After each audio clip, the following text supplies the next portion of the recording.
محمد ربیع شحاتہ یوسف مصر کے دارالحکومت قاہرہ کے معروف مذہبی رہنما ہیں۔ یہ جمعہ کی نماز کی امامت کراتے ہیں۔ مصر میں امام حضرات حکومت کے ملازم ہوتے ہیں۔ یہ اپنی مرضی سے نماز پڑھا سکتے ہیں اور نہ خطبہ دے سکتے ہیں۔ تبلیغ کی اجازت بھی ریاست دیتی ہے۔ پاکستان کی طرح کوئی بھی شخص یا جماعت اٹھ کر تبلیغ شروع نہیں کر دیتی، یا کوئی بھی کچا پکا عالم لاؤڈ سپیکر آن کر کے خطاب نہیں فرمانے لگتا۔ میں آج کل کراچی کے ایک ذاکر کے ایمان افروز خطبات سن رہا ہوں۔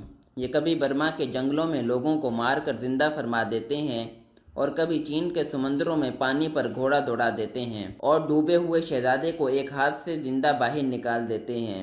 یہ اپنے زائرین اور حاضرین سے کلپ بنواتے ہیں، سوشل میڈیا پر لگواتے ہیں، کلپس وائرل ہوتے ہیں، اور ریاست میں اتنی بھی جان نہیں کہ یہ ان سے درخواست کر سکے جناب ذرا ہاتھ ہلکا رکھیں۔ پوری دنیا ہم پر ہنس رہی ہے، لیکن مصر میں ایسا نہیں ہوتا۔ حضرت امام شافعی رحمہ اللہ کے ملک میں تمام علماء کرام مساجد، جماعت خانے اور مدارس ریاست کی نگرانی میں کام کرتے ہیں، اور مصر وہ ملک ہے جس کے بارے میں کہا جاتا ہے قرآن مجید اترا حجاز میں تھا لیکن اسے پڑھا مصریوں نے ہے۔ مصری قاری آج بھی دنیا میں نمبر 1 ہیں۔ ہم محمد ربیع شحاتہ کی طرف آتے ہیں۔ مصری حکومت نے کرونا کے بعد 21 مارچ کو ملک کی تمام مساجد اور چرچز بند کر دیے۔ نماز جمعہ پر بھی پابندی لگا دی گئی، لیکن امام مسجد محمد ربیع شحاتہ یوسف نے چھپ کر اپنے گھر میں جمعہ پڑھانا شروع کر دیا۔ جمعہ 17 اپریل کو مخبری ہو گئی۔ امام صاحب کے گھر پر چھاپا پڑا اور یہ مقتدیوں سمیت رنگے ہاتھوں پکڑے گئے۔ حکومت نے انہیں حراست میں بھی لے لیا، انہیں امامت سے برطرف بھی کر دیا اور ان کا خطابت کا لائسنس بھی منسوخ کر دیا۔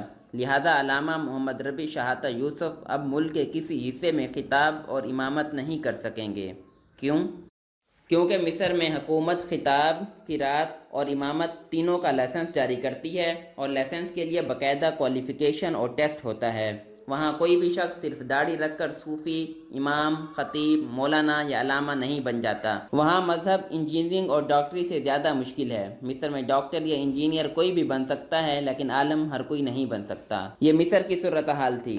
اب باقی اسلامی ملکوں کی صورتحال بھی دیکھ لیجئے۔ سعودی عرب مسلمانوں کی مقدس ترین سرزمین ہے۔ اسلام مکہ اور مدینہ سے نکلا، اور ہم ان دونوں شہروں کی خاک کو سرما سمجھ کر آنکھوں میں لگاتے ہیں۔ سعودی عرب کی حکومت نے 20 مارچ کو خانہ کعبہ اور مسجد نبوی بند کر دی۔ یہ دونوں اس وقت بھی بند ہیں۔ دونوں شہروں میں کرفیو ہے۔ ملک بھر میں مساجد بھی بند ہیں۔ نماز تراویح پر بھی پابندی ہے، اور 1 ماہ سے جمعہ کے اجتماع بھی معطل ہیں۔ ایران دوسرا بڑا اسلامی ملک ہے۔ ایرانی مساجد بھی مارچ کے پہلے ہفتے سے بند ہیں۔ امام علی رضا اور فاطمہ معصومہ کے روزے تک بند کر دیے گئے ہیں۔ عراق میں بھی مارچ سے مساجد، مزارات اور روزے بند ہیں۔ کربلا اور نجف اشرف کی زیارات بھی مقفل ہیں، راستے تک بند کر دیے گئے ہیں۔ متحدہ عرب امارات، کویت، موراکو، لیبیا، قطر، اردن، Turkey, Malaysia, Tajikistan, Uzbekistan, Algeria, Afghanistan, Bahrain, Maldives, Indonesia, Bharat, Bangladesh اور چیچنیا تک مساجد بند اور نمازی گھروں پر نماز پڑھ رہے ہیں۔ آپ ذرا غور کیجئے، بیت المقدس بھی بند ہے، اور اسرائیل میں عیسائیوں اور یہودیوں کی تمام قدیم اور جدید عبادت گاہیں بھی مقفل ہیں۔ فلسطین میں 1500 سال بعد ایسٹر کی تقریب نہیں ہوئی۔ ویٹیکن سٹی کی عبادات بھی معطل ہو چکی ہیں۔ پوپ سوشل میڈیا پر دعا کراتا، اور پوری دنیا کی عیسائی برادری یوٹیوب پر پوپ کا خطاب سن کر آمین کہتی ہے۔ یہودیوں کی دیوار گریا تک بند کر دی گئی ہے، اور اسرائیل کے سیناگوگ بھی سیل ہیں، اور تمام بڑے ربی بھی قرنطینہ میں ہیں۔ لیکن آپ کمال دیکھیے، 245 ممالک کی اس دنیا اور 58 اسلامی ملکوں کی اس اسلامی دنیا میں صرف ایک ملک ہے جس کی مسجدیں آج بھی کھلی ہیں، اور حکومت اور ریاست دونوں میں اتنی جرأت، اتنی ہمت نہیں کہ یہ کورونا کے خوف کے باوجود انہیں بند کر سکے۔ سعودی عرب نے مکہ اور مدینہ میں کرفیو لگا دیا، مسجد نبوی اور خانہ کعبہ بند کر دیا، طواف تک معطل کر دیا، اور یہ ہو گیا۔ ایران اور عراق نے روزہ اور زیارتیں بند کر دیں، اور یہ ہو گئیں۔ مصر نے امام اور خطیب گرفتار کر لیے، اور یہ ہو گئے۔ اور ملائیشیا اور انڈونیشیا نے علماء کرام کو گھروں تک محدود کر دیا، اور یہ بھی ہو گئے۔ یہودیوں نے اپنی عبادت گاہوں کو تالے لگا دیے، اور پوپ فرانسس نے بھی ویٹیکن سٹی بند اور چرچوں میں عبادات پر پابندی لگا دی، اور یہ لگ گئی۔ لیکن پاکستان میں حکومت یہ جسارت کر سکی، اور نہ یہ ہو سکا۔ سعودی عرب شاید اس سال حج کے ویزے نہ کھولے۔ ایران، عراق اور شام بھی زیارتوں پر پابندی برقرار رکھیں، لیکن ہم یہ کریں گے اور نہ یہ ہوگا۔ حکومت نے 18 اپریل کو علماء کرام کے ساتھ مل کر رمضان کے لیے 20 نکاتی ضابطہ اخلاق طے کیا۔ آج آپ لکھ لیجئے، اس ضابطہ اخلاق پر عمل نہیں ہوگا، لیکن وہ حکومت جو میاں شہباز شریف کو کرونا کے دوران بھی نیب کے آفس طلب کر لیتی ہے، یا پورے ملک کی انڈسٹری، دفتر، مارکیٹیں اور تعلیمی ادارے بند کر دیتی ہے، اس میں کسی خطیب، کسی امام کے خلاف ایکشن لینے کی ہمت نہیں۔ لہذا ریاست اس 20 نکاتی ضابطہ اخلاق پر عمل نہیں کرا سکے گی۔